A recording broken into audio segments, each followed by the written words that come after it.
The countdown is on. Everything you need to get the edge at the end of the market day. This is The Close.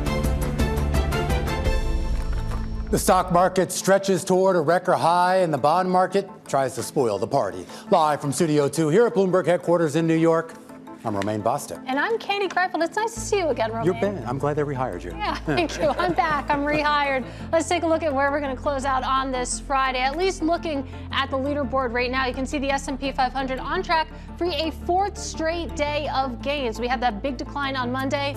Distant memory. The S&P 500 higher by about 1/4%. Meanwhile, you take a look at the NASDAQ 100, higher by about 0.5%, a bit more energy when it comes to big tech. I can't say the same about small stocks. The small cap Russell 2000 down about 0.1%. It might have to do with what Romaine mentioned when it comes to the bond market. Your 10-year Treasury yield higher by about 4 basis points. Currently, Romaine, we're sitting above 410, so we'll see how high we can go. Yeah, an interesting yin-yang going on in the market right now. As for stocks, that long-awaited rebound in consumer sentiment did help give a lift to stocks ahead of next week's Fed decision, but a long-delayed report showing a stall in consumer spending and an uptick in core inflation, that is keeping a bit of a lid on some of those market gains. Now, to be clear, the S&P did briefly trade above its all-time high. Broad-based gains as well. The main market factors chased higher on the day and on the week.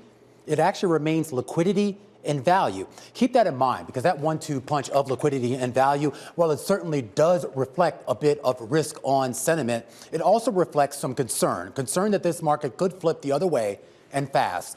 A barrage of economic data raising more questions than answers, though no one out there seems to think that will force the Fed to shy away from a rate cut next week. Well, almost no one. I actually don't think it's a lock. I actually think, when you look at, we're going to probably have some dissents. You probably have a disagreement. I think it should be a lock. Listen, I think the fact that we haven't heard anything otherwise, that they're probably going to go. But I definitely don't think it's 100% that they're going to go. And Rick, reader sentiment best illustrated by those moves in treasuries, which are on track for their worst weekly price performance in 6 months, largely due to conflicting perceptions about economic data and the Fed. The treasury sell-off also compounded by a groundswell of corporate debt sales that are crowding out everything else, and it could get more crowded. The $72 billion deal Netflix struck to buy Warner Brothers, that includes $59 billion of financing, which would be one of the largest loans of its kind in history. Really looking forward to discussing that deal from all different angles. But let's go back to the economy. As Romaine said, we're starting to get economic data from the government again.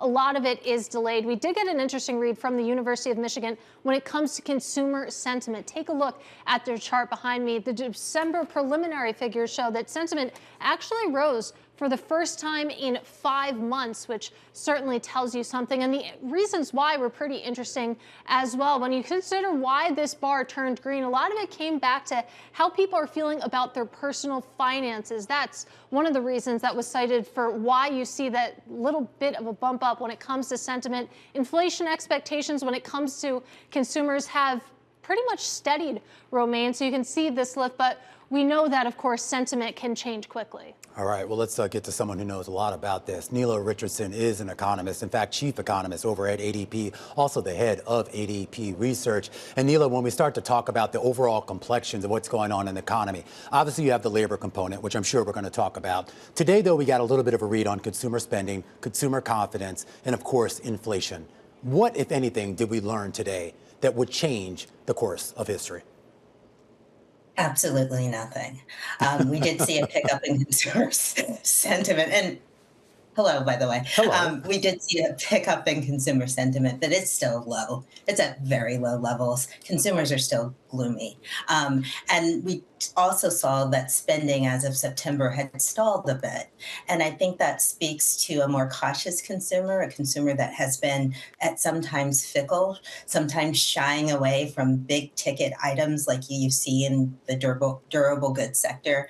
And so the consumer is the story of the 2025 economy. It's been supported by a pretty stable labor market to date, but as goes the consumer, so goes the labor market, and vice versa. Well, I am curious. I mean, who's wagging the dog here? I mean, should we be paying more attention to the labor market? And obviously, you have a bias because you work for ADP. But I've heard from so many economists that when the Fed goes into these meetings, there's a lot more discussion about the labor market. Even if they are, in fact, discussing inflation, it still ends up being a labor market discussion. It is. It's always about the labor market because what the Fed is looking at, not just in terms of the actual jobs hired, but they're looking at wages. And the biggest fear on the Fed's inflation agenda has historically been a wage price spiral. We never got that. We hadn't, even in the height of the inflation increases, did we see that? But high wage growth, and we're measuring at ADP with over 26 million workers in our sample, higher wage growth now than before the pandemic. Wages keeps inflation up. It puts a floor on inflation. And so it's harder to push it back down to target when wage growth has been so robust over the last 3 to 4 years. Let's talk about where wage growth is right now, because you take a look at the most recent ADP figures. It jumped out to me that pay growth, it slowed in November year over year. For job stayers, we're talking about 4.4%. That's actually down from 4.5%. For job changers, pay was up 6.3%. That compares to 6.7%. Nela, I'm wondering, with those kind of figures that we're talking about in the most recent reading, how might you expect that to sort of trickle through into inflationary pressures?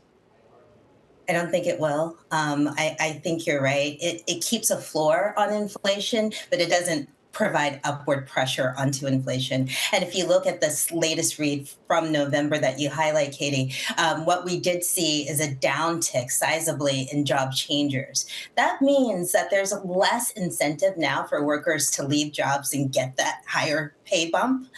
You're not going to see a lot of turnover in this market. A lot of workers are just happy where they are, thank you very much, in this uncertain economy. And so wage growth from job changing is likely not going to be as big of an X factor as we were used to seeing in 22 and 23. It also means it's harder to get a job in this environment, especially for early career. This has been a story told time and time again, not only in the media, but in neighborhoods, because it is taking longer for young college graduates to find work right now.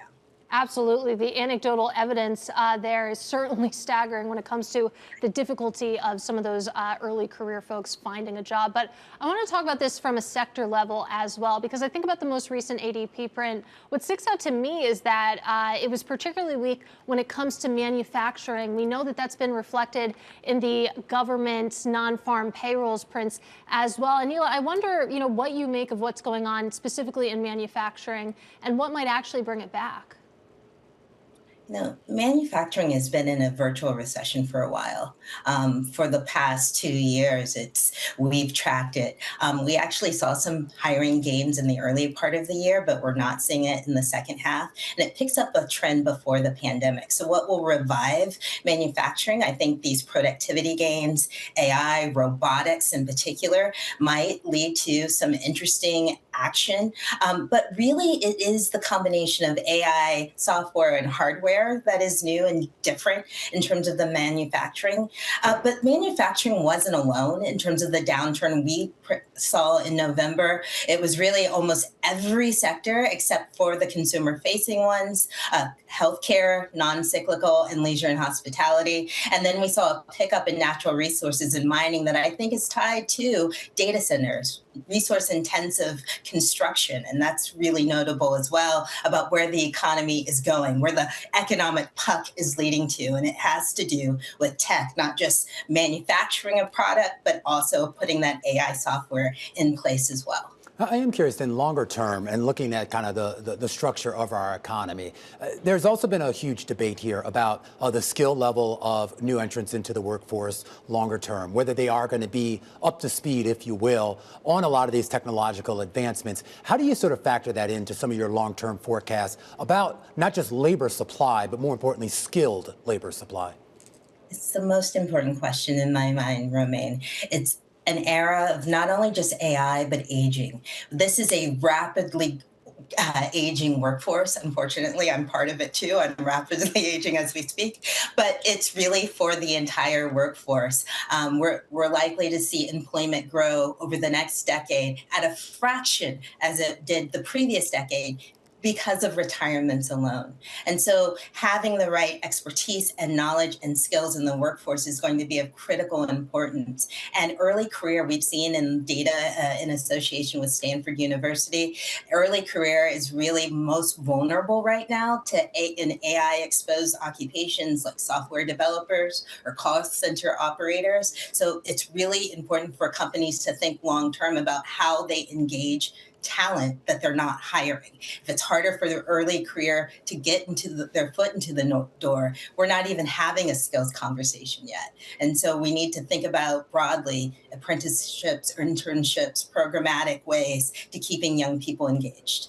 All right, Nela, always a great conversation. Nela Richardson there, the head of ADP Research, a closer look at the state of the economy just a few days ahead of the Fed's next big meeting. Meanwhile, here on The Close, we continue to count you down to those bells. Was a closer look at the biggest story of the day, the biggest deal of the year, Netflix and Warner Brothers Discovery. We're going to discuss the consequences to Hollywood with a former executive at Netflix and Hulu.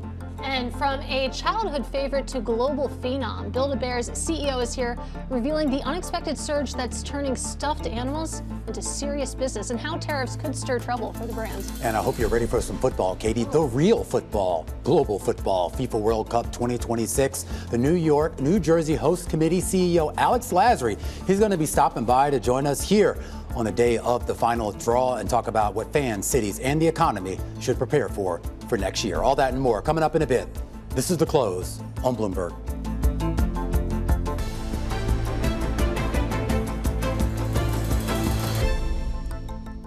Well, stocks ending the week on a high note with moderate PCE data all but cementing a Fed rate cut next week. Our next guest says the party is far from over with the positive signs adding up, but that investors should place their bets carefully. Joining us now is Paul Christopher. He is head of global market strategy over at Wells Fargo Investment Institute. Paul, great to have you with us on this Friday. I know the consensus says that we're going to see a rate cut next week, but we just heard from Rick Reeder saying that it's not quite a lock. I wonder where you fall on that question. No, hi, Katie. Yeah, it's good to be back and with you, and we think it is as close to a lock as you can get. What's interesting to us is how the probabilities have changed. It was near 100% near the end of October, then it got down to 29%, and now it's right back up. And all that's really happened is that the the federal government has begun publishing data again. And what do we see in the data? Surprise. The data trends that were in place before the shutdown are still in place. We think Fed Chairman Powell has focused on the labor market. He will continue to focus on the labor market. That means a quarter-point cut next week. Yeah, it has been pretty amazing to see it become a live meeting, then not a live meeting, and now it seems like the market thinks it's going to be a lock, to your point. I want to talk about how that's filtering through into asset prices, and I want to talk specifically about the bond market, because you take a look at the 10-year Treasury yield, that has been particularly volatile, even more so maybe than the 2-year yield, which is where you might have thought you would see a lot of this getting priced in and out. I wonder what you make of what's going on at the long end.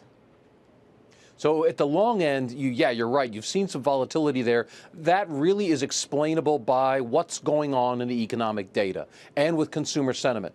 Earlier in the fall, let's say after September 30, right, before the end of November, right before Thanksgiving, in that period there, you had a lot of questions about the economy, a lot of wondering out loud, a lot of speculation, and quite frankly, a lot of hand-wringing. And what that did was lead to the idea that, well, gee, the economy's too strong, Fed's not going to be able to cut, we need that liquidity, and so the market was weaker on that account. And now that the data have come back in, and as I said before, the trends remain what they were before the shutdown, the market has resettled once again on that idea of a rate cut. So that allows the short end of the curve to fall, and it allows also the idea that the economy is going to pick up from here. That allows the long end of the curve to start moving higher. So you're going to see some curve steepening here. We've seen just a few basis points so far. We think you're going to see more of that into next year. With regards to kind of the other big pillar of the market action that we've seen this year is the AI trade, Paul. And I know there's been a lot of people kind of looking through the leaves right now, trying to figure out of whether this rally went too far, too fast. Is there still a long-term case to be made for entering into that AI trade, assuming you don't already have exposure to it? Yeah, we do believe there is, and we do believe that sort of from a secular perspective, a long-term perspective, we're still early in the build-out of artificial intelligence. And by the way, it's more than that. It's also cybersecurity, it's digital assets, it's automation and new phases of automation. So technology here writ broadly, that's what we're talking about. And we do think that has further to go. But will there be times when the market gets a little bit ahead of itself? Yes. And notice we had the pullback in November. We had another pullback in August, both of those around earnings seasons. So that kind of thing is going to continue. We think you will see more chop next year. What you want to try to do is play the trend, the long-term trend that we think is in place, but not chase expensive stocks and expensive sectors. We can talk some more about that if you like. Well, go for it, Paul, because, I mean, what exactly does that mean when you say that? Yeah, so there's different ways to play what I'll call subsidiary trends or ancillary trends. If you're going to have AI, for instance, you're going to need data centers. We've been saying this for most of the year. The data centers have fallen behind the actual increase in the hardware, improvements in the hardware. And so there are computers sitting out there under tents, I'm told. And that can't be. So you're going to need to build these data centers. That's what we're going to require. Materials, it's going to require industrial activity, and then you're going to have to power the things, not just powering up these 2 and 3 ton computers that are more than your laptop, but also cooling them. That's very important as well. That's going to put a strain on the existing power generation and transmission network. So utilities have gone from being a defensive sector to one that's really oriented towards this growth in technology spending. And look at the multiples. The trailing 12 on utilities is right around 2021. Right. On IT and information technology, it was much, much higher. So play the trends that are related, but do it more cheaply. And Paul, we don't have much time left, and I hear what you're saying when AI has been the story over the past several years, and investors should look to how to play that trend. But are there any other investable narratives out there when you think about how investors like to seize on a story, or is it really just AI at this point? It's heavily AI, and we're going to see that AI filter into other sectors, I believe. But we also believe that there's ways to kind of play other trends that will help you diversify away from you being reliant just on AI. And think about that yield curve, Katie, we were just talking about. Short end falls, long end steady to higher. That means that banks who pay on deposits from the short end, those costs are going to fall with short rates. But their loans are lent out at long-term rates. Those rates are going to be higher, steady or higher. So financials is another one of our favorites here for that particular reason. And that's not directly an AI play. All right, Paul, always great conversation. Paul Christopher, head of global market strategy at Wells Fargo Investment Institute, helping us count you down to the closing bells here on this Friday afternoon, where the bidding war for Netflix, at least for right now, for Warner Brothers Discovery, appears to actually be over. Netflix appears to have won the bidding rights to Warner Brothers Discovery in one of the largest M&A deals in quite some time. That's coming up next here on The Close. This is Bloomberg.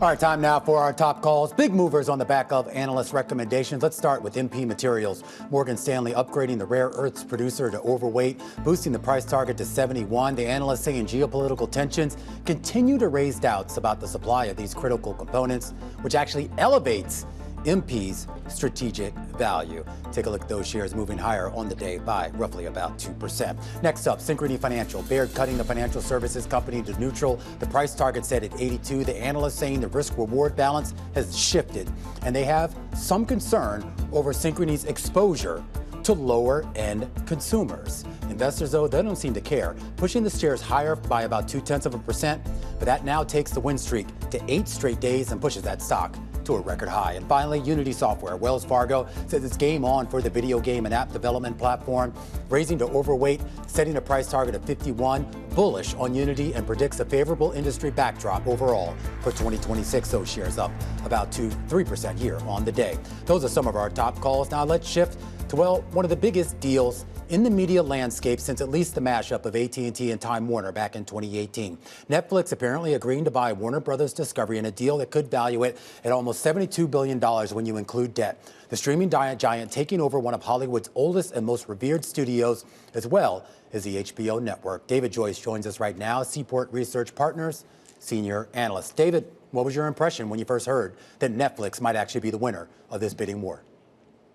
I was starting to hear through industry sources earlier in the week that the likelihood was starting to weight towards Netflix. So, I mean, we've had several weeks to contemplate all of these various combinations with Comcast or with Paramount Skydance or with Netflix.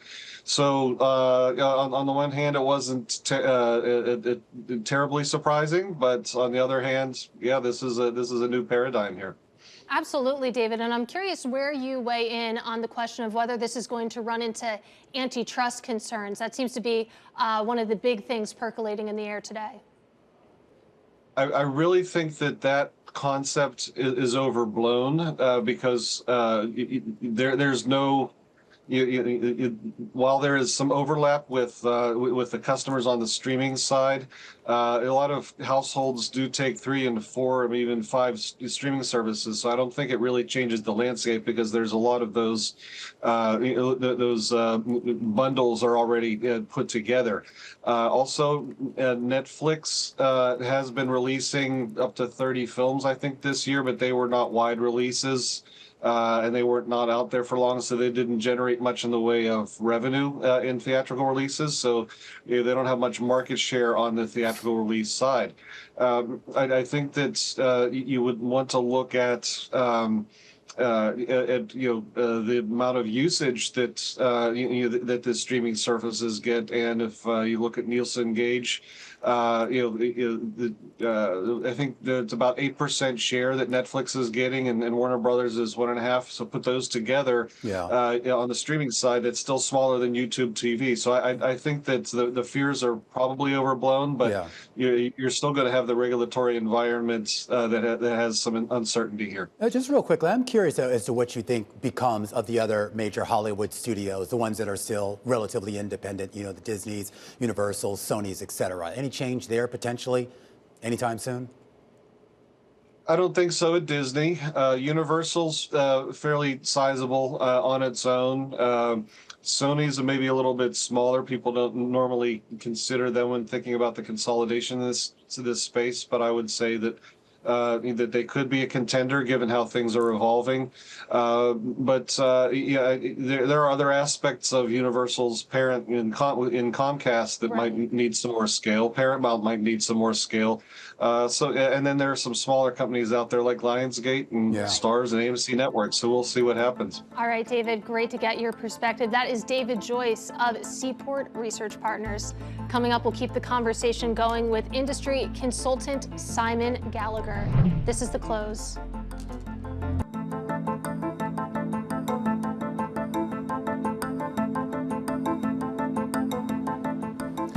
3:30 p.m. here in New York. This is the countdown to the close. I'm Romaine Bostick. And I'm Katie Greifeld. We finally got a conclusion to that Warner Brothers deal. Netflix emerging as the winner here of this bidding war, this very public bidding war. Yeah, although we should put an asterisk by that. Of course, there are still some caveats as to whether this deal gets done. I'm sure we haven't heard the end of it from Paramount Skydance, which has already said that it didn't really necessarily think Warner Brothers was negotiating in good faith. And then Elizabeth Warren, who never passes up an opportunity to opine about something going on. And when it comes to some of these M&A deals, she's calling it a disaster. So who knows where this thing is going to go. But at least for right now, it looks like Netflix has the upper hand. Absolutely. It's interesting to see the downdraft in the shares, maybe not as much as expected relative to the price tag. So let's discuss that now with Simon Gallagher. He is managing director over at SPG Global, also a former content acquisition executive over at Netflix. Simon, great to have you with us. That's where I want to start, the price tag. I was taking a look at Bloomberg Intelligence, their report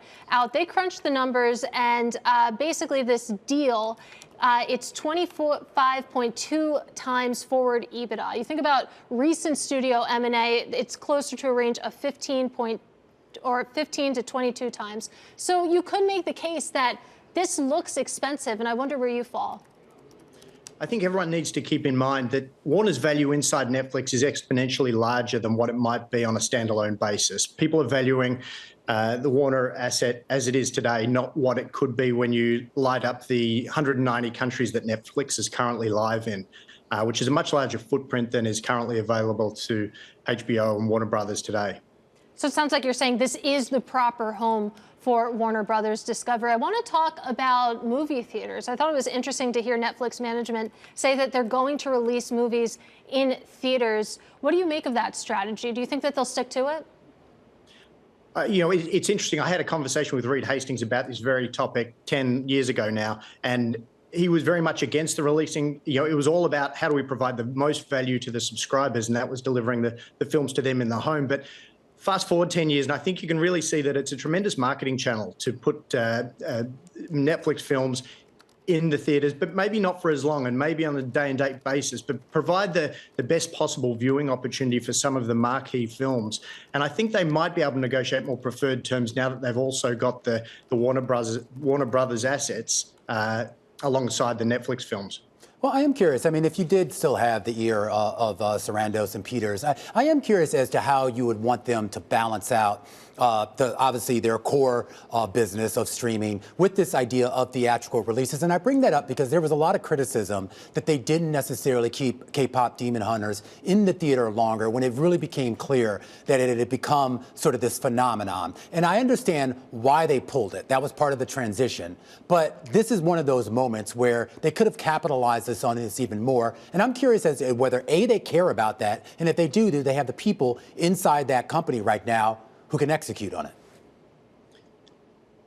Do they have a look? Do they care about it? Absolutely, they care about it, and it's certainly interesting. But again, it's more a marketing asset to say to the existing subscribers, look at this tremendous value that we're creating for you. This is theatrical release worthy. But you know what? You can go and view it at home for the price of your subscription, and we think that delivers you more value.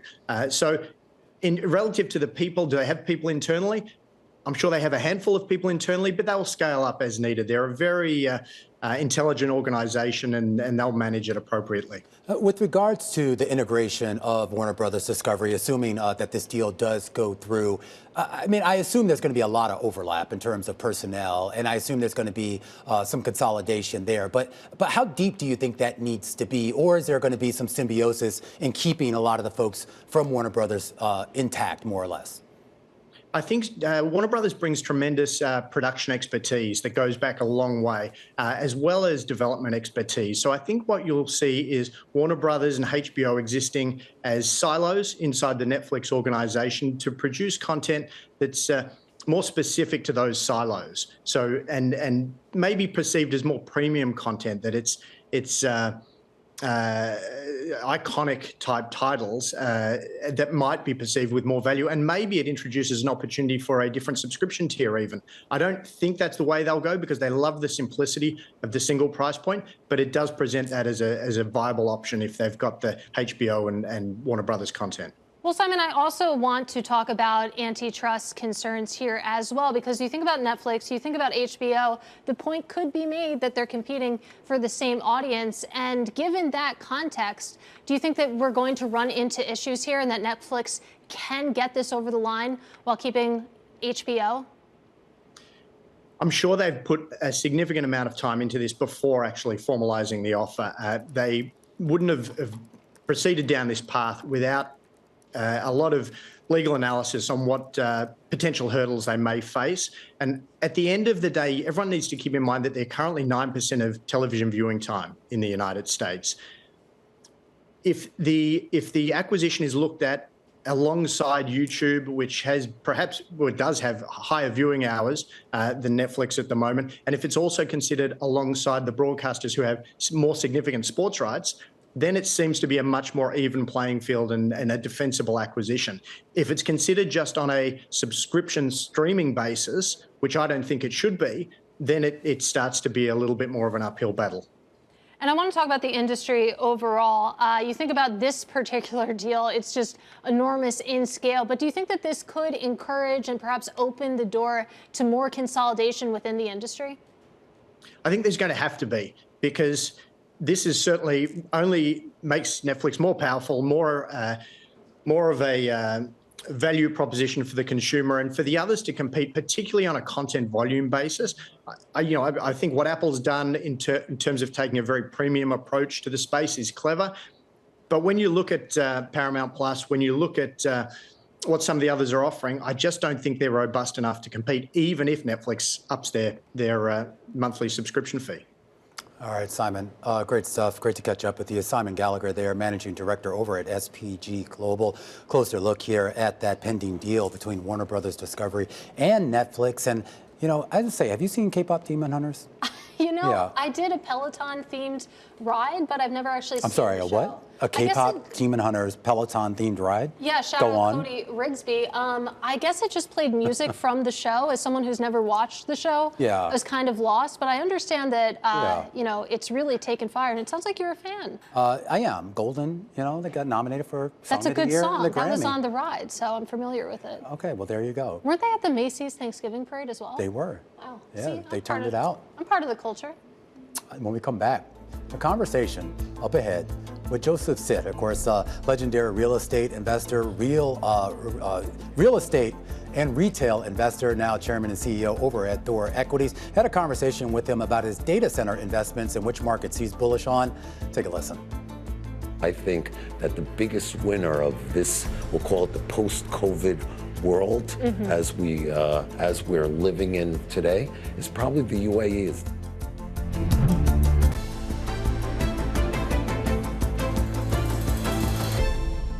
Another story we have our eyes on is a Bloomberg scoop that SoftBank is in talks to acquire DigitalBridge, a private equity firm that invests in data centers to take advantage of the AI-driven boom. Now, we had a chance to catch up with another investor cashing in on that space, Joseph Sitt. He's the chairman and CEO of Thor Equities. We talked to him about exactly where he sees investment opportunities. Take a listen. The AI boom, I think, is not just a fly in the pan. I'm extremely bullish. I'm bullish in financial markets. I'm bullish in the stock market, and that translates into real estate as well. I think that the amount of investment going into AI, we're talking about, let's say in my industry specifically, our main focus has been for the last 7.5 years, data centers. You see, this year we'll have $250 billion spent on those hyperscale data centers. It's calling for within 7 years the annual spend to go to $2 trillion. So with that type of spending going on, Microsoft spending a mind-boggling 25% of their sales on CapEx, that filters into business. New York City tends to be the biggest beneficiary receptacle of good business. Now we shift to the political side. Politics is politics. I didn't call for Eric Adams to win. I'm a fan of Eric Adams. I would have liked to see him run. Everybody knows I was not a fan necessarily of Como to be the other choice. But in terms of Mr. Mamdani, now soon to be Mayor Mamdani, I'm always the positive. Did I sit down with him yet? No. But I'm hopeful that he's getting a quick education. He seems like a smart guy and maybe could wake up to the realities that you have to win with positivity, not win with negativity. I'm somebody that spent a tremendous amount of time in the Middle East. I know one of his top agendas is Gaza and the Middle East conflict and Israel versus Syria, Israel versus Lebanon.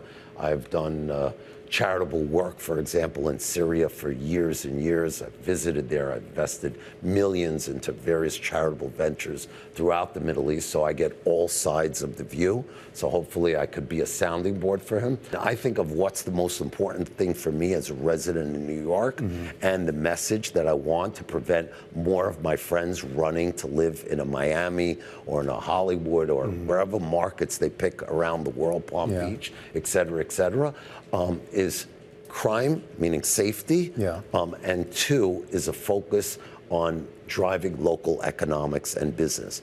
And I think that seeing a Kathy Wild, seeing a Jed Walentis getting involved on the business side, seeing Tish staying on from the crime and crime prevention side, I think, you know, so far those two moves impressed the heck out of me. I know that he's got a balance to the constituents that put him in that are maybe a little bit more woke, so to speak. But I think that if he opens his eyes and sees the world is changing. Our thanks again to Joseph Sitt, chairman and CEO over at Thor Equities and founder of the retail chain Ashley Stewart. Certainly a wide-ranging conversation there. Now, we're just about 15 minutes away from that closing bell, Romaine. Looking at very tepid, but still gains on the S&P 500. Yeah, this is kind of one of those real kind of weird incremental moves that, despite being incremental, actually is potentially taking us to a record high, or at least close enough to it. But some people say that's a good thing, right? This is a much broader rally that we've seen, so you're not getting the big oomph from the Nvidias of the world, and that's why you're seeing a bit more restrained. But, you know, gains are gains. Restrained, but broad-based. Gains are gains, in the words of Romaine Bostick. Now, coming up next, we'll take you to the closing bell. Don't steal that, Katie Griffin. With Nicole Inui. She is head of equity strategy Americas at HSBC. This is The Close on Bloomberg.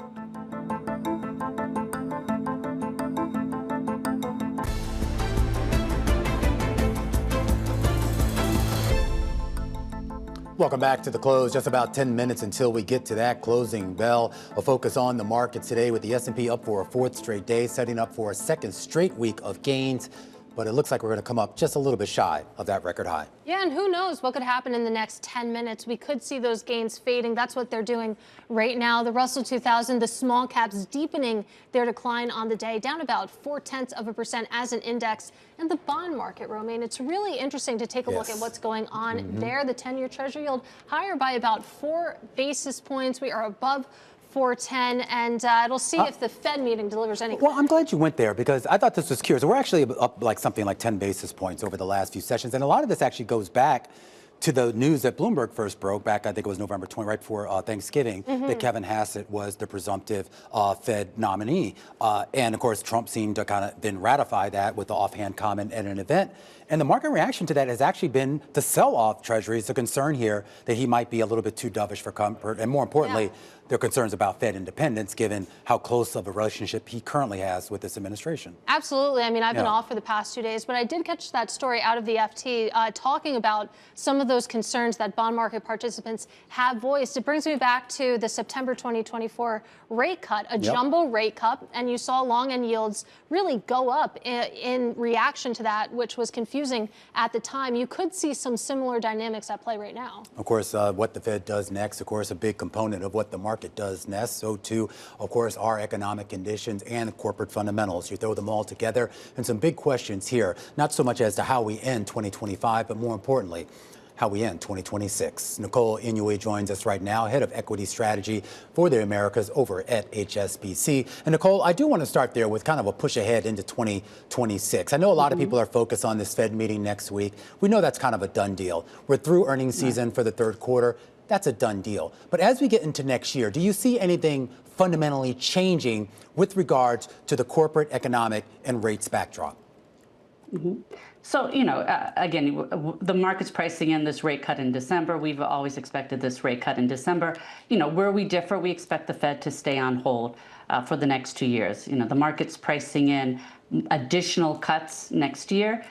We think the Fed doesn't need to cut. So we're going to stay with kind of a higher terminal rate than the market is expecting. So, you know, I think that's one thing. When we look at the beginning of the year, we could see some volatility as the market kind of reprices this rate cut expectation for the Fed in 2026. You know, in terms of earnings, I mean, you know, as you said, third quarter was a phenomenal earnings season. So again, with the magnitude and the breadth of earnings, the beats, and in terms of just the overall growth, and we expect that to continue into 2026. So we expect 12% earnings growth. I think the big difference then from what we're seeing this year to what we see next year is kind of this broadening of earnings growth. So, you know, again, tech, Mag 7, you know, are going to continue to grow at a strong rate, but you're actually probably going to see Mag 7, the growth rate, decelerate a bit compared to 2025.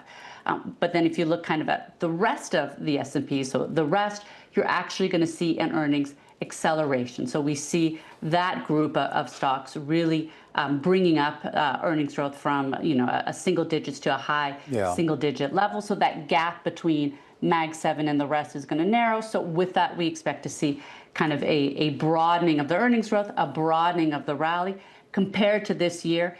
In terms of the rally, was extremely concentrated in tech in Mag 7. But with that broadening, is that broadening also sort of a tech and AI story, or is it about something else? No, I think, when we say a broadening, we're talking about a broadening of the AI trade. So we still think you need to be in tech. You need to be in the Mag 7, but maybe you take a little bit off the table and you start investing more in kind of these AI enablers, AI adopters. You have financials, you have healthcare that we think will start adopting AI. And so we think, there's opportunity to broaden kind of just outside this very concentrated group of stocks, the hyperscalers, into kind of this broadening this AI trade into these others, these enablers and the adopters. You still need to be in them, but we think there's other opportunities there. Well, Nicole, I'll ask you the same question that I asked Paul Christopher, and that is, what other investable themes are there out there, if any? We know that AI has been the story of these markets for the past several years, but is there anything else that you can really dig your teeth into, or is AI it? Sure. One of the other big themes, and we've been talking about this actually for a while, is this K-shaped consumer. And we think that will continue into 2026, where you see the high-end consumer continuing to do well and the low-end consumer still struggling. But that doesn't mean you're completely out of the consumer space. It means that you need to be very selective in terms of where you invest within consumer discretionary and within consumer staples. So just because the low-end consumer is under pressure doesn't mean they stop consuming, but that you're going to concentrate that consumption in companies that offer a very strong value proposition. So there's opportunities, we think, in certain companies, in certain sectors, that will be able to gain share. We've already seen this in the third quarter. We expect to continue to see this going forward. So in certain supermarkets, certain QSRs, and certain stores that can really gain share with this lower and middle income consumer. And so we think those sort of stocks will outperform going into 2026. It's interesting to hear you say that, and it brings me back to a theme that I've spoken about at various times, that, okay, you can invest in companies that consumers spend money at, sort of consumer-facing businesses, or, you could gravitate more towards the businesses that other businesses spend money on, and I feel like that just brings us back to technical. I wonder, how you think through some of those different elements. Yeah, I mean, so tech is going to be part of the story. So, this group of companies, the hyperscalers, tech in general, you're going to be growing at 20% earnings for next year. ROIs are still very strong. Profitability metrics are still very strong. If you look at adoption, tech is obviously the one that's going to lead the adoption. So, you want to be in those stories, but I think you can be within the sector. You can be in some of the other enablers and adopters, such as software, that we think can really outperform and really take you away a little bit out of that kind of that really concentrated positions within the hyperscalers. So again, AI is the theme for next year. And the one thing we say is, without AI, it'd be very hard, I think, for the market to continue to rally going next year. And it's really supporting GDP growth. I mean, you have the hyperscalers that are spending, $500 billion in CapEx for next year. So, looking at the trade, you have the AI, data center CapEx spend that will continue to be strong, while you have manufacturing and residential that continues kind of to move sideways going into next year. Nicole, great conversation. Have a wonderful weekend. Nicole Inui, Head of Equity Strategy for the Americas over at HSBC, counting us down to those closing bells. There's just about 2 minutes to go here. Fractional gains on most of the major indices, only about 3 of the 11 sectors in the green, but that's enough to push the broader market into the green as well on the day and on the week. As we move closer to the closing bells, let's bring into the conversation our Bloomberg Markets correspondents. Bailey Lipschultz joins us here in Studio 2. A very cold Studio 2, and Jonathan Levin, who for some reason has a much better assignment down there in Miami. I assume it's not 30 degrees down there, Jonathan. So I'll start with you, since you're probably nice and warm and toasty. When you look at the rally, the complexion of this rally, and I put rally in quotation marks given how incremental it is, what keeps it going? Yeah, well, it's interesting. The thing that led to the sell-off recently was really all about tech, information technology sector specifically. That second guessing of the NVIDIA trade, also Microsoft. Those have not been the names that brought us back, right? We're really riding Google, we're riding the recovery in Meta, but it just goes to show you this AI story is so strong that even though the hardware names are weak, we have the Googles taking us higher again. We're knocking on the door of a record. Yeah, it's been interesting to see also kind of the broadening out of the trade, whether it's just within technology or even if you look over the last few weeks, we've seen healthcare really finally catching a bid, and we've seen investors kind of pivoting away from kind of the known winners for this entire AI trade and trying to expand. But obviously all eyes are going to be on what the Fed does, what the messaging is next week. So at least from the investors I've been talking to, it's really kind of a keep buying, dip your toe in the water, but we're still waiting to actually see if we A, get to see a full Santa Claus rally, and B, more importantly, what happens before that is what we get in terms of the messaging from the Fed. I was wondering how long it would take until we heard Santa Claus mentioned, and we finally got it, that Santa Claus rally mentioned. We'll see what happens, but as you can see right now, it looks like we are going to finish in the green, Romain, on this Friday.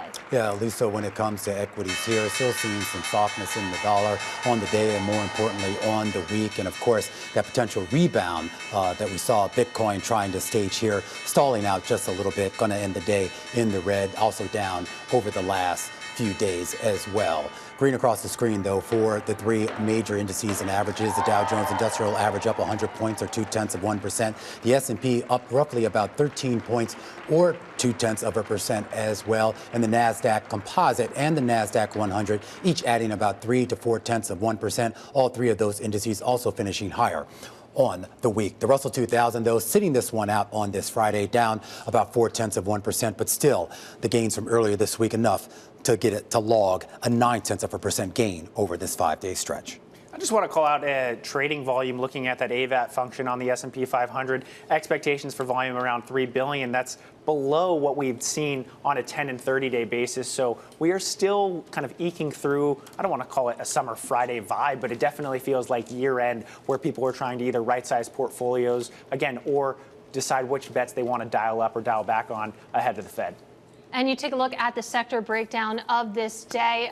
It's almost an even split, not quite though. You can see there is a lot of green when it comes to the sectors in terms of who was carrying their weight. All told, about 5 sectors finished in the green, 6 in the red, leading the way higher, as you can see on the circle. Tech having a big day here. So too did communication services. A lot of that coming from Warner Brothers Discovery, which I'm sure we'll discuss. In terms of what didn't perform on this Friday, Romain, utilities, energy, and healthcare taking up the rear here. Yeah, you know, when you were gone the last couple of days for your trial, tell me about it. I got to talk to the circle. For my trial. Okay, well, I hope that you and the circle made friends.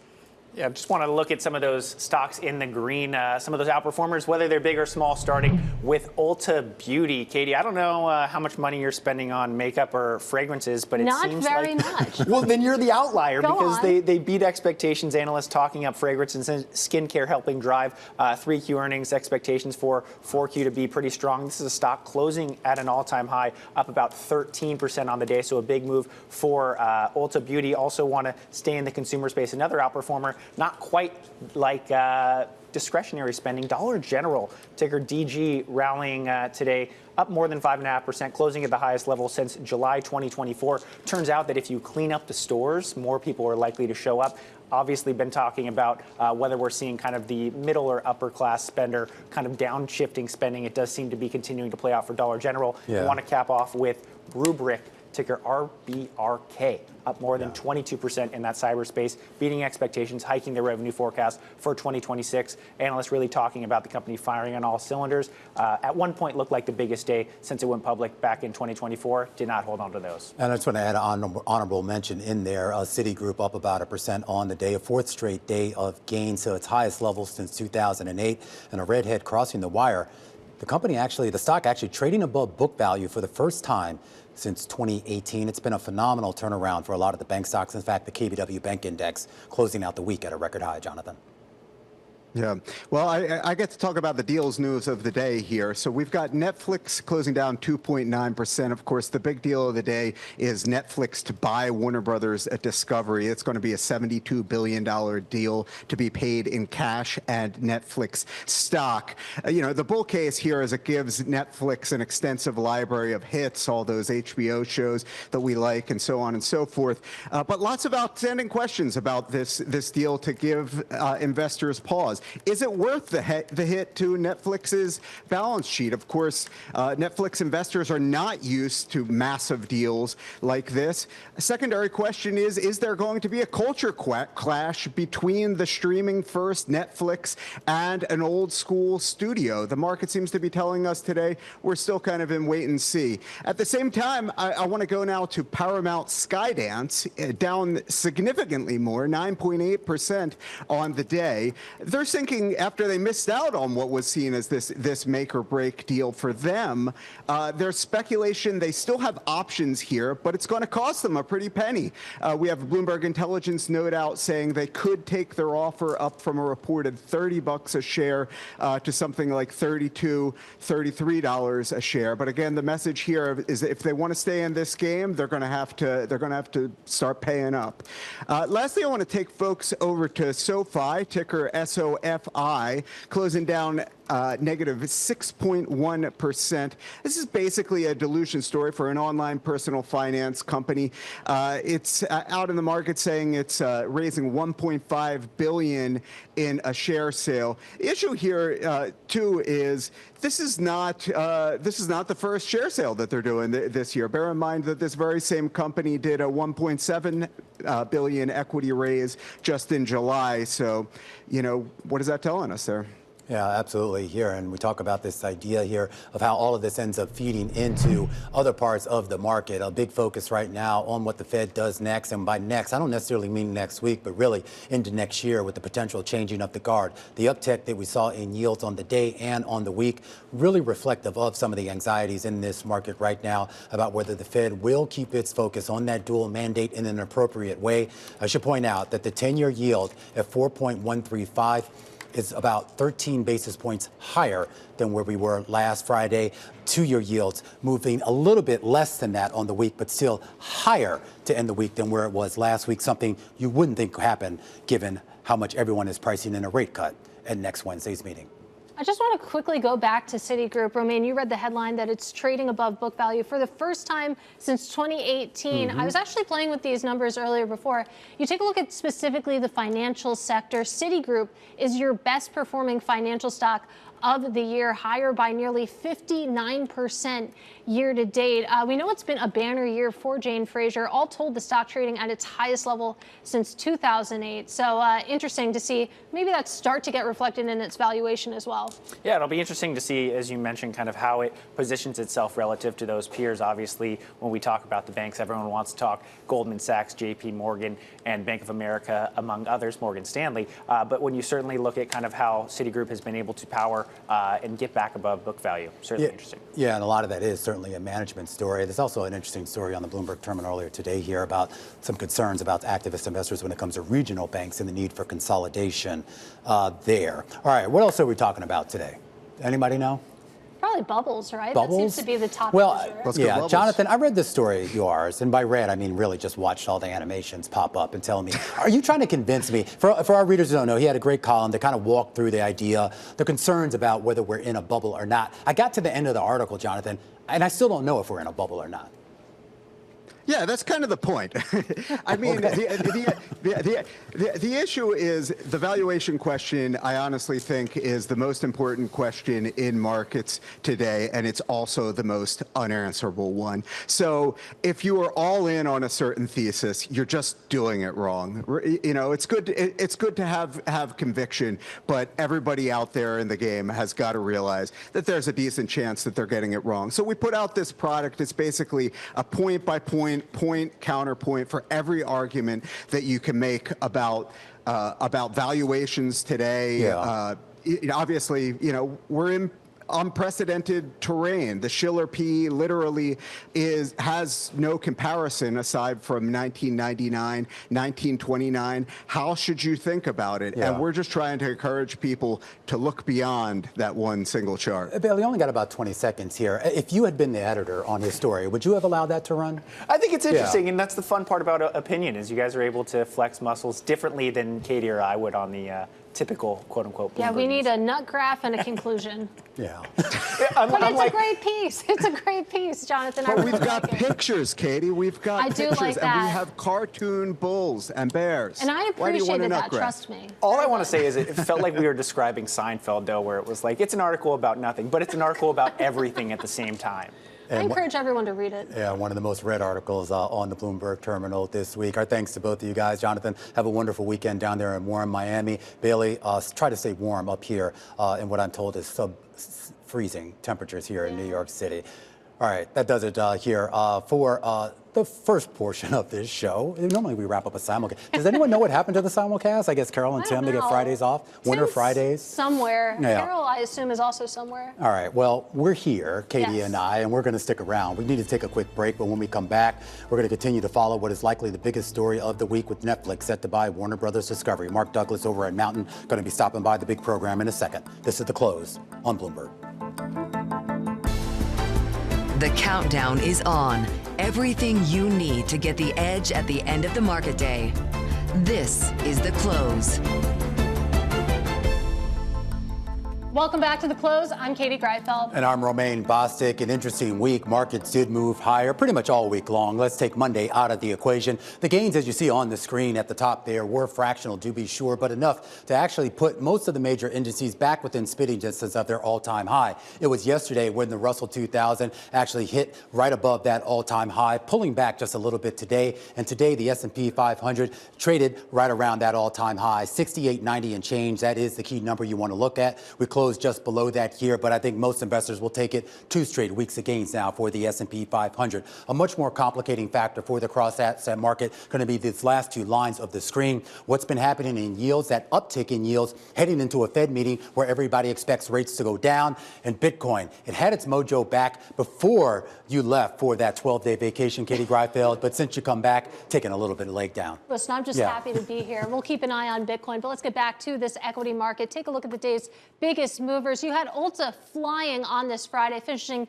nearly 13% higher. Warner Brothers Discovery, of course, finishing the day more than 6% higher. Netflix winning that bidding war with a lot of asterisks, which we'll get into. Invesco also having a very good day. The asset manager rising 4%. They delayed their proxy vote on the Qs to December 19th. That is consequential, and I'll tell you why in 2 weeks. But let's get to our weekly ETF check. The SEC this week delivered a big brake check to the race to create ultra-leveraged U.S.-listed ETFs, saying that it would halt its review of proposed 3 times and 5 times funds.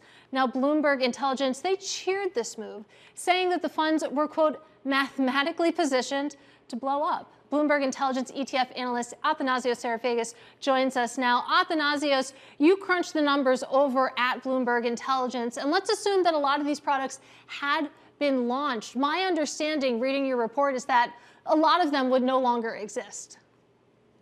Yeah, that's exactly right. So we had tested this and said, okay, the stocks that these ETF issuers were proposing, let's say they had existed. And obviously this was a pretty volatile year. We had sort of the tariff tantrum in April.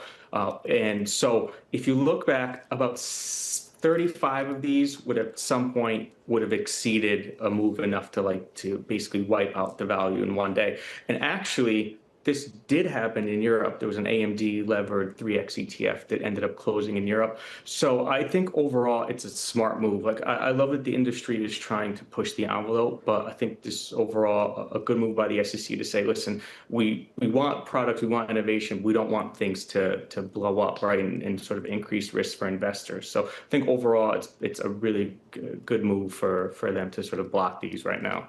Do you think that block, though, stays in place? Is this just more of a pause as they try to assess things and maybe try to create some guardrails, or is this basically a done, as in, like, not going to happen?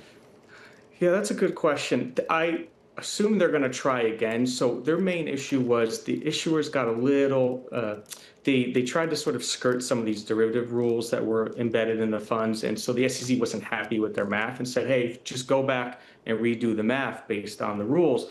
But if you just apply that logic, there's no way that 3X can really get approved. So unless they find some other workaround, really, if they do just conform to those rules, it's pretty unlikely that these would get approved. And Athanasios, another thread in this story that I thought was interesting was the fact that the SEC drew this line in the sand at all. You think about the Paul Atkins SEC, and the perception has been that it's been a little bit more permissive than other regimes, if you want to phrase it that way. Yeah, for sure. I think if we were probably taking odds at the beginning, I think people would have probably put some pretty good odds that these would have been approved just because of how accommodative the new administration is. But this just reminds us that, yes, they are looking. Maybe they might be more open to other things, maybe not necessarily leverage, but let's say private assets or things like that. So they may be more open to that. But I think overall, it's a good sign just to show that, hey, you can't get too crazy with these products. We want to make sure that they're obviously still good things being brought to the market, that it's not ultimately going to harm investors. So it's good to see that they're still sort of, putting the stop on some products that might be pushing it a little too far. Beyond the regulatory issues, though, Athanasios, I am curious as to what exactly was the demand for these products potentially looking like. I understand why these companies were trying to sell these products, but it also seemed like the proliferation of them, or at least the ones that were put on the table, seemed to exceed, at least what I could tell, was the actual genuine demand coming for them. Yeah, it's a good balance. So I think they wouldn't have been bringing them to market if there wasn't some sort of demand for it. But to your point, they were just throwing a splattering of different stocks, right? So there were some stocks, I remember, that I had to look up the ticker because I didn't know what they were. So I think there's that fine line that, yes, okay, maybe people were using it. Issuers can charge more for these products. That's why they're doing it. But I think ultimately there was demand for it. I think it's also conducive with just how the market has been. Maybe, if we have a prolonged bear market, they may pull back on these types of products. So there has been some demand. And ultimately, these are really profitable for the issuers. That's why they want to bring them to market. They can charge a lot. You don't need that much in assets to make this a profitable product. You get a lot of attention. You can get the retail crowd involved. So I think those dynamics is what makes it so attractive for these issuers to just keep bringing them, whether or not there's actually real demand for them. All right, Athanasios, really appreciate your perspective. That is Athanasios Psarofagis of Bloomberg Intelligence. And of course, for more ETF insights, be sure to check out my newsletter. It's called the ETF IQ. You can subscribe at bloomberg.com/ETF IQ newsletter. I promise this week's edition is about to go out. I'm a little late today. What is it? Well, can you give us a sneak peek? I would love to tell you. Well, the first section, of course, is on what we just discussed with Athanasios. Pretty big news. The second section is on Invesco, that delayed proxy vote. Wow. If it passes, if they're able to convert the Qs into an ETF, that would unlock, of course, a huge windfall for Invesco, which is why it's the second best performing financial stock of this year, Romaine. All right. Well, I feel like it's like waiting for Godot for this Invesco deal Two more to actually weeks. come 2 more through. weeks. But you know what, Katie? There is one deal that might actually be done. And of course, that is the bidding war that's been going on for Warner Brothers Discovery. A historic day in the media space with Netflix agreeing to spend close to $72 billion, including debt, to buy up Warner Brothers Discovery. Does that mean the deal is done? A discussion up ahead with the CEO of Mountain, Mark Douglas. That's coming up next here on The Close. This is Bloomberg.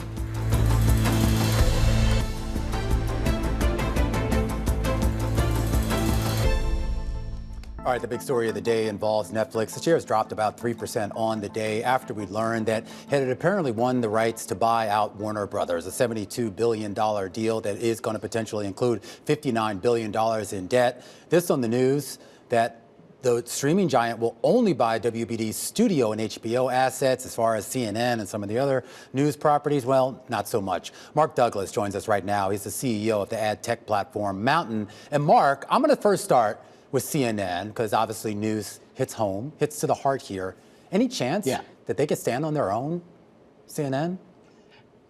I would say no. I mean, I think that they'll hopefully find a home. CNN is kind of a brand that I think most people have grown up in news. I think the tagline, right, is the first name in news. Yeah. And so I think they do find a home, but it clearly doesn't make sense for Netflix to kind of go into that arena. So I'm sure that, there is the right home for that property and a few other properties involved. All right, well, let's talk about a core part of this business that Netflix really wants and how it sort of folds in to the Netflix ecosystem. I mean, you talk a lot here about some of the progress Netflix has made, not just in terms of content, but with the ad rollout and some of the other advances that they've made. How does bringing all of that content, as well as the debt and other burdens that come along with it, end up being a net positive for Netflix?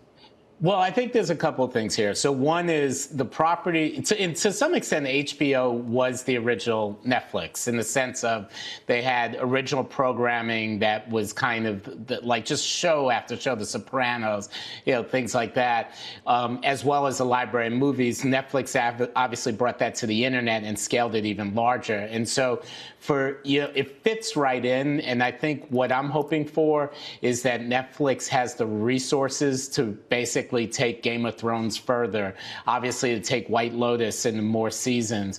I'm not sure if Discovery Channel is part of the deal, but that would be a terrific property, I think, for Netflix to pick up. And most importantly, it can help them expand internationally. These are tentpole names that I think, resonate worldwide, and Netflix can take that to help their continued international expansion. Well, Netflix, perhaps they can actually redo the ending of Game of Thrones. I'm sure myself and a lot of fans would appreciate a little bit of a redo there. But when it comes to Netflix, I just want to zoom out a little bit because we've been covering this bidding war for weeks. And sort of the narrative around Netflix was that, okay, this would be a nice to have for them. It wouldn't necessarily be a need to have. And Mark, I wonder if you agree with that. And if so, are you surprised that, Netflix went after this aggressively? Yeah, I agree with you that it's a nice to have. In other words, Netflix is a prolific funder and, as a result, creator of content. But I think there's a hidden gem in this deal, which is the maturity of the Warner Brothers ad force, basically their ad sales team. Netflix, their biggest growth opportunity is actually in their ad business, but they have a very small team there that is kind of still getting their feet under them. And Warner Brothers has been doing this literally for decades. And that whole team, I presume, is part of this deal. And I wouldn't be surprised if that played a role in the decision of Netflix to do that. And so how does that impact Netflix? Like from a stock, if they can accelerate the growth of their ad business, we're talking like another tier of growth for Netflix, which is something I've consistently said, is that the ad business for them is going to be a huge growth driver over the next few years, and this potentially accelerates that. Well, when you think about the landscape coming from that perspective of the ad business, what do you think that this means for competitors such as Disney, such as Paramount? Yeah, I think both companies are in a good place. Disney definitely considers them, like Netflix arch enemies, and they're very proud of the scale of their business with ESPN, ABC, Disney Plus, all of their properties. And so this is kind of definitely continues this like battle between them. And I think Paramount, given the funding behind it with the Ellison family, is right there in it. This was a big loss for them, I think, in terms of their plans not to pick up the property, but I think they're determined to continue to be one of the consolidators in the industry. So I think these companies are going to compete, but Netflix definitely, this is a big coup for them in terms of bringing this kind of content, the DC universe, all of that into Netflix and continue to bring consumers and bring them worldwide, where this content wasn't as easily available. Did the other streaming services kind of step it up, though, assuming this deal does go through? Yeah, I think we were predicting, or I was predicting certainly, that the industry is ripe for consolidation, and it's like the last month of the year. I think it's like still at least 9 months before the deal can go through, and it has to be approved by the government. So it's going to be a while before Netflix officially owns these content. But I think it's sparks off even more consolidation, and it's necessary. I mean, the companies, the media companies that have good content but maybe don't have the brand or the freshest new content to attract consumers, they're going to have to find a home someplace else. Right. And Netflix, Disney, Paramount, are some of the key leading candidates to be those acquiring companies. Well, Mark, it's a good reminder that this story far from over. Great to discuss it with you. That is Mark Douglas. He is the CEO of Mountain. Now, up next, tariff pressures haven't even spared Build-A-Bear Workshop, the company warned in its earnings report yesterday. I'm pleased to say that joining us next is CEO Sharon Price-John. We'll have an exclusive conversation with her when we return. This is The Close on Bloomberg.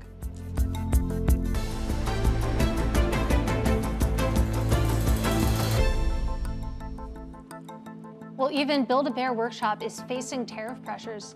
The Furry Friend Factory warned in yesterday's earnings report that tariff pain could stretch into 2026, despite adding new locations and reaffirming its full-year guidance. Those comments overshadowing the company's most profitable first 9 months on record. Joining us live in studio for an exclusive interview, I'm pleased to say, is Build-A-Bear Workshop CEO Sharon Price-John. Sharon, great to see you in person. Thanks so much. Appreciate being here. So let's talk about the landscape right now. I was taking a look at some comments from your CFO yesterday that, the company took preemptive actions and that really shielded you in the first half of this year. What is the state of play right now? Where are you most exposed when it comes to some of these tariffs? Well, to just sort of set the record straight, I mean, we have been providing information and counsel about these tariffs for the entire, year. I think especially starting in second quarter, we had a much better idea about how it would impact the back half. And when we set that guidance in the second quarter, we reaffirmed guidance. So all of that's been contemplated in our 2025 numbers. What we've said is that we expect that the total tariff impact for 2025 to be approaching about $11 million. And we had about $1 million hit us in the second quarter. And then we had 4 or so in the third, and we're expecting about 5 to 6 in the fourth quarter. So that's how you get to that $11 million. And the warning that we wanted people to understand is that because we took such preemptive actions in the first half, that's going to be a tough compare in the following year, and we just don't want people to misunderstand that. We will have tariffed product run through our system in the first half of 2026. There's really no way around that, right? But it's not always as self-evident as one might think. Yeah, and I mean, you take a look at the share reaction. Shares finishing yesterday down by 15.5%. So clearly a little bit of surprise there. But talk us through, the steps to mitigate some of this impact. I know that you put through a lot in the first half of the year, but as you move into 2026, just talk us through, how you navigate some of that, especially given that, it seems like the landscape shifts so rapidly when it comes to the state of trade policy. It does shift rapidly, and that does make it difficult. And I think that most of us know that some precision and predictability and horizon in business is extremely helpful in planning a longer-term approach to creating value for your shareholders. But what we've been able to do over the course of the last few years is diversify that sourcing strategy to some degree, right? So we are in China and we're in Vietnam, but as much as we thought that would be a really advantageous strategy, that has not stayed stable either. So really what we're focusing on mostly is just how do we manage it throughout every link of the value chain. It's not just at the source, the site of sourcing, even though you do negotiate with these partners, and some of these partners we've had for a long, long time, right? So it's not in anyone's best interest for anyone to not be operating is in the healthiest way possible. And so we do, all the things you're going to think. Strategic price increases where it makes sense, where we're not really impeding the business, where we think we might have that elasticity, squeezing down where we can in other areas that might save us, whether it's SG&A or anything else that we feel like that we can push out those expenses. Well, let's talk about the other side of the equation, which is demand. And I know the holiday season kind of skews things because obviously everyone is sort of looking for sort of that special emotional type of gift. But when you talk about demand overall, all through this year and heading into next year, how does that compare relative to what we've seen in past years? Well, we've recently, we had the record 4 years in a row, and with this reaffirmation of guidance, we're expecting our 5th consecutive year of record results, particularly on the revenue side, and that we expect that with the guidance in mind, would be our first $500 million year in the history of the company. Our year to date was up 8%. Now, some of that's pricing, but that's not all pricing. And we are seeing, at least as we went into the first portion of the quarter to date for the fourth quarter, we noted that we saw some softness in the back end of October, but we're starting to see a trend shift and our conversion on a year-to-date basis, well, our DPT, or excuse me, quarter-to-date basis, as well as our DPT on a quarter-to-date basis is up, with Black Friday being the largest Black Friday we've ever had. I do think it's important to note, too, today we saw some recovery in our stock price, and a lot of times, the first day is a lot of trading on the headlines, and then when you dig down into the information, the fundamentals are still there. This is because if you isolate for tariffs, you're going to you see some very strong fundamentals to the business through diversification of consumer, diversification of our countries. We entered 7 countries and just in the last quarter, we're now in 33 countries. Well, I'm curious about. The last time I spoke to you, you were talking about that international expansion. That's right. So that's gone well so far, yeah, and you plan to continue that. Well, absolutely. I mean, where's the growth? Where do you see the most opportunity for growth? Well, I mean, in some ways, we're simply scratching the surface. Even if I say I'm in 33 countries, it sounds like a lot, but that's not a lot when you think about the white space there. For example, this is a really great way to think about it.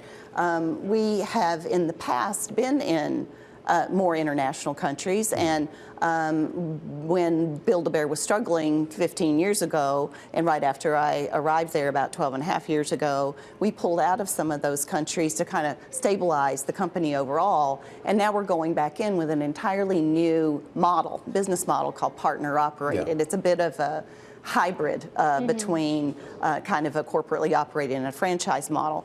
And how much control, though, do you have over making sure that the stores sort of meet the same standard that most people expect? And more importantly, not just the stores, but the service, really. I think that's a really important point. And I think that one of the reasons that this has been a more successful approach for us is we've really raised the water level on the vetting of finding those great partners who have a proven track record on having a high-touch service model. The great example is going back into countries where we've been, like Denmark or Germany, which we just launched brand new stores in Berlin and Frankfurt, and we're launching. Is marketing there the same? It's going to be a really dumb question. No, it's not. But our teddy bear, our bears, are they such a big thing in some of those countries the way they are here? Well, Germany is a great example. The Germans? Oh gosh. So let's just put this one on the table here. So Germany is probably, it's more of a toy-centric market and definitely a teddy bear market. Okay. Yeah. All right. So I mean,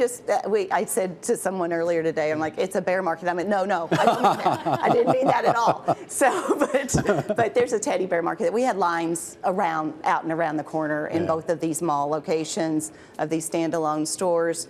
And so now we'll have like 3 before the end of the year. And when we had a franchise in Germany back in the day, that was about 23 stores. So you're looking at some runway here. We have given no 26 guidance on that. And when you ask about control, it's less control, but that's a cap-light model. That is not my capital that we're using to expand. That's their capital.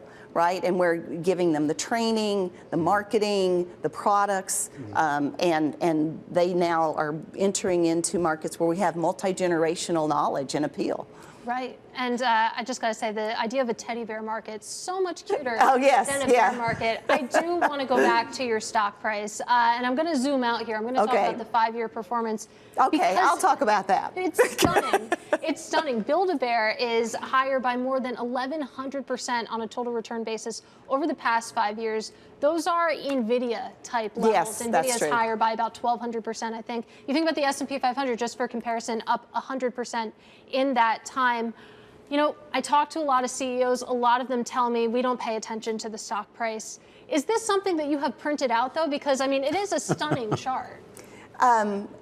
I'm surprised that a CEO told you that they don't pay attention to the stock price. Multiple. Because that is the essence of the creation of shareholder value. So when that is part of my job, whether it's in the appreciation of the stock price or returning capital through buybacks all the way to dividends.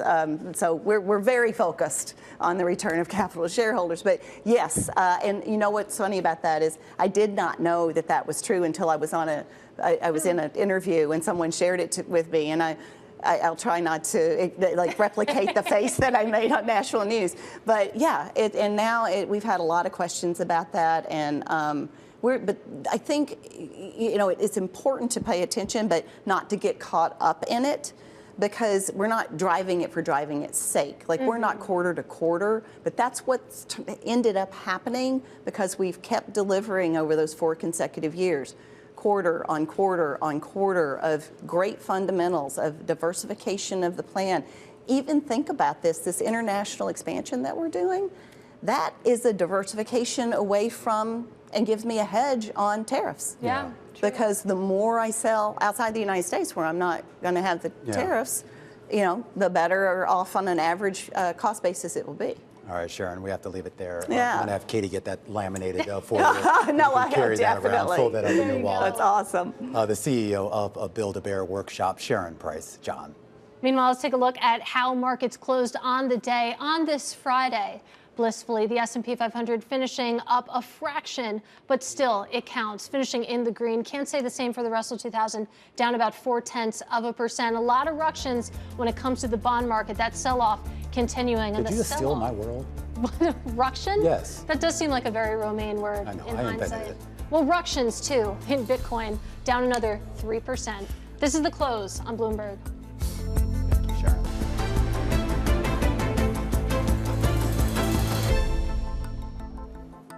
All right, well, we're just a few months away from one of the biggest sporting events in the world, the FIFA World Cup. And that draw for that World Cup just wrapped up a little bit earlier today at the Kennedy Center in Washington, D.C. Joining us live from New York is Alex Lasry. He's the CEO of the FIFA World Cup 2026 New York, New Jersey Hosts Committee. Alex, great to have you here. And of course, for our viewers that don't know, most of these games will be played, of course, in the New York, New Jersey area. Talk a little bit about the potential impact that that's going to have for the local economy here. Well, the impact of these games on the local economy is going to be massive. I mean, we're looking at over $3 billion of economic impact, millions of fans from around the world that are going to be coming right here to our region. And I think the potential legacy is even bigger, right? What we want to do is show the world that if you want to have the premier sports and entertainment event, you want to do it in the biggest stage right here in New York, New Jersey. I am curious, Alex, about this idea of having all of these international visitors coming to the U.S., particularly at a time when there's been a huge crackdown on immigration and a lot of concerns about how welcome some of these people are going to be. When they start to arrive, and assuming they do arrive, are they going to be welcomed? They are, and we're going to make sure they are, because we are really excited to welcome the entire world to our region. And that's what the benefit of this World Cup is and what makes this World Cup so unique. The economic impact of this World Cup has a lot to do with the millions of visitors who are going to come to this region to participate in the World Cup. And I think what's unique about a World Cup is that most people that come aren't going to the stadium to go to a game. They're come to our fan fest, come to our fan village, come to all of our activations and just be part of the World Cup experience. And that's what we're really excited about, to welcome the entire world right to our region. And you think about that, welcoming the entire world. You think about where this is being held. MetLife, of course, can handle a lot. It's hosted a Super Bowl before, for example. How will this final compare to that, for example? This final is going to be the biggest sporting event, maybe even the biggest event in human history. We're looking at, if you think about the last World Cup final, it was viewed by the same amount of people as the last 13 Super Bowls combined. So if you think of, American football as our sport, football is the world sport, and we're going to be having the eyes of the world upon us for this final. So this is going to be the biggest event that we've ever hosted, outpacing a Super Bowl, Taylor Swift concert, you name it. This is going to be the biggest event we've ever had, and we're going to show the world that if you want to have a sporting event or anything on the biggest stage, you got to do it right here in New York, New Jersey.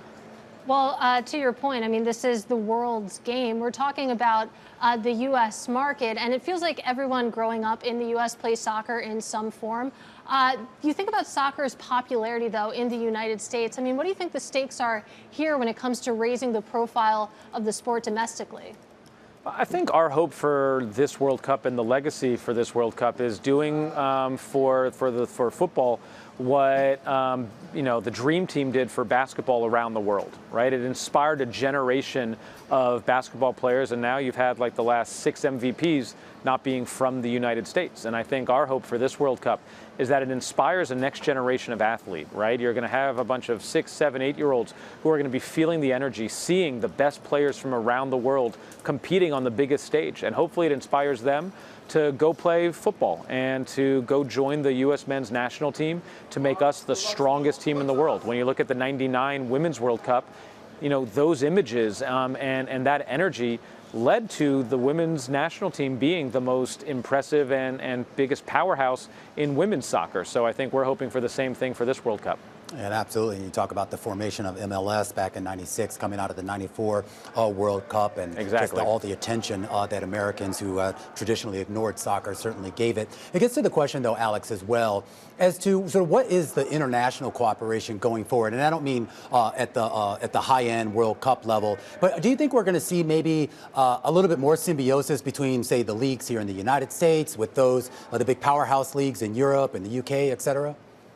I think you're already seeing a lot of symbiosis, right? You're having Premier League teams playing and European teams from all over from all over Europe playing in the United States. You know, we just hosted the Premier League series at MetLife.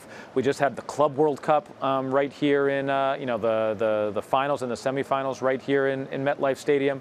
So I think you're already starting to see kind of an expansion of football from around the world. Really partnering with us in the United States. I think, kind of the next step and next stage is for the growth of the MLS to continue, the growth of the NWSL to continue, and also maybe, you start to see some of these other leagues doing what U.S. leagues have been doing, right? When you look at the NBA and the NFL playing regular season matches overseas, I think the hope is that, we can start to do that with football, and that'll really expand the game and continue to grow the sport. I know you're basically just in charge of what's going on here in the New York, New Jersey area, but we should point out, obviously, these games are going to be spread out in other cities as well as other countries, including Mexico and Canada. What are the discussions that you're having with your counterparts in those cities and countries with regards to what they're doing and maybe sharing some interest and advice as to what maybe you can do as well? We're all trying to share best practices because the fan experience in one city is going to directly affect the fan experience in another. And so what we want to do, especially here in the United States, but all across North America, is we really want to put on an incredible show. And we want people from around the world who are coming here for possibly the first time, or CEOs of other companies coming here who are looking to maybe create jobs and invest. We want them to see the United States especially as the place to do that. And so the fan experience in Atlanta or Miami or Dallas is going to directly affect the fan experience that you have in New York, New Jersey. And so we're trying to make sure that we're all in communication, all talking about what we can do to make sure that everyone coming to the United States has an incredible experience. Because I think that the studies that I've seen are saying that the World Cup could have an over $30 billion economic impact for the entire United States, expecting over 6 million visitors. So this is a very big deal, not just for our region, but for the entire country. And, you think about an event like this, I have to imagine a lot of it, falls on the state governments, the local governments. But talk to us about the relationship with the federal government, how much, buy-in and participation you need from that level of government in terms of putting on something of this scale. You can't put on an event like this without coordination and buy-in from your state, local, and federal government. And when I look at the planning and all of the conversations that I've been involved in and all the preparations that we've made, the connectivity between federal, state, and local has been truly incredible, right? I think we're actually seeing a putting aside of politics to make sure that these games are successful. And if you look at, kind of the next 10 years here in the United States, this is really the decade of sports. And the World Cup is kind of the kickoff of that, right? We've got the World Cup in 26, the LA Olympics in 28. We've got the Women's World Cup in 2031, and then the Salt Lake City Winter Olympics in 2034 or 36. So, this is the decade of sports. We are the first one. And so we really have to make sure that we put on a great show to, I think, really set the tone for what these mega sporting events over the next 10 years are going to look like. Absolutely. Alex, really appreciate your time on this Friday afternoon. That is Alex Lasry. He is the CEO of the FIFA World Cup 26, New York, New Jersey. host committee. And I was actually just in Salt Lake City, Romain. Yeah. And you saw all the signage there for the upcoming Winter Olympics. Never mind the fact that it's next decade, but still a lot of excitement. Yeah, and all that salt around. They're going to have to clean up to get things ready for it. But I was looking at the draw. The U.S., we're in actually a pretty good group here. Group D, we're up against Paraguay, Australia. And then there's a European playoff involving Turkey, Romania, Slovakia, Kosovo. That actually looks good pretty much for the U.S. that we can actually get maybe a little bit deeper into this. And then, of course, you actually have the real groups and going up against the Germanys and Frances and the UKs. But we'll see how it goes. I look forward to following along as a casual fan. I can't say like I'm a huge soccer kind of gal, but it's fun to watch. So. But you are a big New Jersey booster, I am. and I am told this is going to be primarily in New Jersey. It And is MetLife in Stadium. New Jersey. Can I just say, you said to him earlier something about how the MetLife had hosted a Super Bowl. I completely forgot about that. I have no idea why you would host a Super Bowl in January, February, when it's like 10 degrees in New Jersey. But it did happen in 2014. I missed that. I kind of missed it too. I wasn't really paying attention. I was at MetLife this past August to see My Chemical Romance play. It was fantastic. Okay, well, I was there for the Club World Cup final, you know, Paris Saint-Germain, and not to brag. Oh, yeah. There was no My Chemical Romance in the parking lot, but Gerard Way, if you're watching. We had a party anyway. Stick with us. This is Bloomberg.